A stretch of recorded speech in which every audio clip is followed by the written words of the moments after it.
ငယ်ရွယ်တဲ့ဆေးကြောင်းသားတယောက်ကနေကဘာကျိုးတော်လိုင်းရေးသမားတယောက်ဖြစ်လာခဲ့တဲ့သူရဲ့မျက်နှာပေါ်ဟာယနေ့တိုက်တီရှာတွေပိုစတာတွေကိုမှတွင်းမြင့်နေရဆဲဖြစ်တဲ့20ရာစုရဲ့အကျိုးကြောဆုံးတော်လိုင်းရေးသမား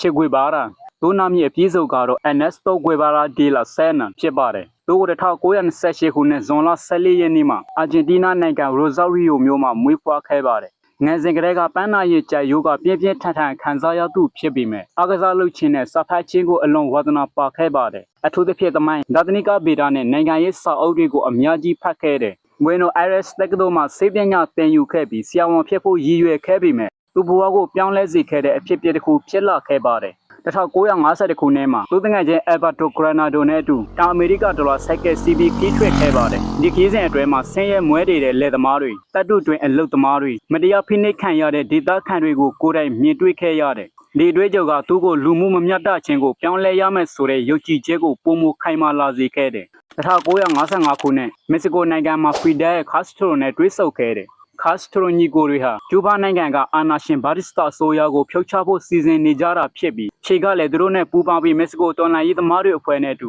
လက်နဲ့အသုံးပြုနေတိုးတွင်တိုက်ခိုက်နေတွေလက်ကျစ်ခဲ့တယ်1956ခုနှစ်မှာဖီဒဲခါစထရိုရာအူခါစထရိုညီကိုတို့နဲ့အတူခြေတို့ဟာကျူးဘားကိုပြန်ဝင်လာခဲ့ကြတယ်အစပိုင်းမှာဆိုရစစ်တပ်ရဲ့တိုက်ခိုက်မှုကြောင့်တော်လှန်ရေးသမားအများစုကြာဆုံးခဲ့ရတယ်။ကြာရှိသူတွေကစီယေရာမိုက်စထရာတောင်တန်းတွေမှာပုတ်ခိုပြီးဂျေရီရာစစ်စင်ရေးဆင်နွှဲခဲ့ကြတယ်။ခြေကိုတပ်ဖွဲ့ရဲ့အဖွဲ့ဦးဆောင်အဖြစ်တာဝန်ပေးခဲ့ပြီးနောက်တိုးတောင်တွေရန်သူနယ်မြေတွေကိုဖျက်ကျုပ်ပြီးကျူးဘာအလဲပိုင်းကိုရောက်ရှိလာခဲ့ပါတယ်။ဒေသခံတော်လှန်ရေးအဖွဲ့တွေကိုစီယုံပြီးအစိုးရတပ်ကိုဖိအားပေးနိုင်ခဲ့တယ်။ဒီစစ်စင်ရေးကစင်တာခရရာတိုက်ပွဲအတွက်အခြေခံဖြစ်ခဲ့ပါတယ်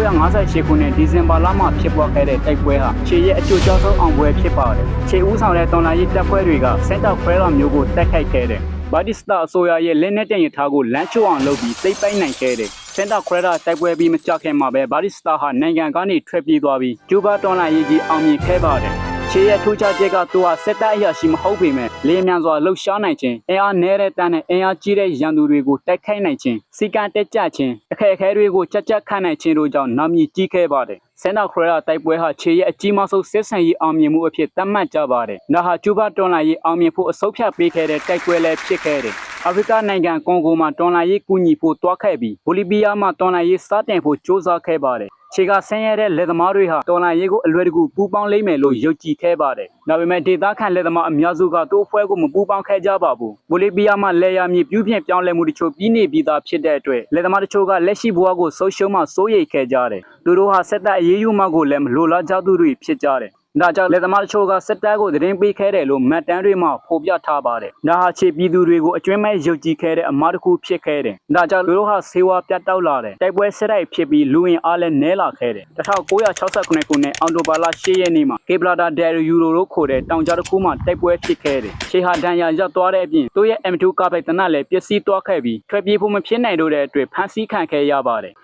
ဖမ်းမိပြီးနောက်လာဟိုက်ဂဲရာရွာကကျောင်းငယ်တစ်ခုမှချုံနှောင်ထားခဲ့ပြီးနောက်တနေ့1969ခုနှစ်အောက်တိုဘာ9ရက်နေ့မှာဘိုလီဗီးယားစစ်တပ်ကသူ့ကိုအစိုးစီရင်ခဲ့ပါတယ်။တိုင်ဟာတခြားသူတွေအတွက်စ조사နေရင်တောင်တဲကိုလူတိုင်းတူညီစွာနားလည်ပေးမယ်လို့မမျိုးလဲနိုင်ဘူးဆိုတာကိုပြသခဲ့ပါတယ်။လူတွေဟာအမြင်မတူကြတာကြောင့်တစ်ဖက်သူတွေရဲ့အတွေးအမြင်ကိုလည်းသိချလေ့လာခဲ့ပါတယ်။လူတွေကိုကိုယ့်ရဲ့အတွေးအမြင်နဲ့ပဲနိုင်ရှင်ပြီးမဆုံးဖြတ်မိပါစေနဲ့။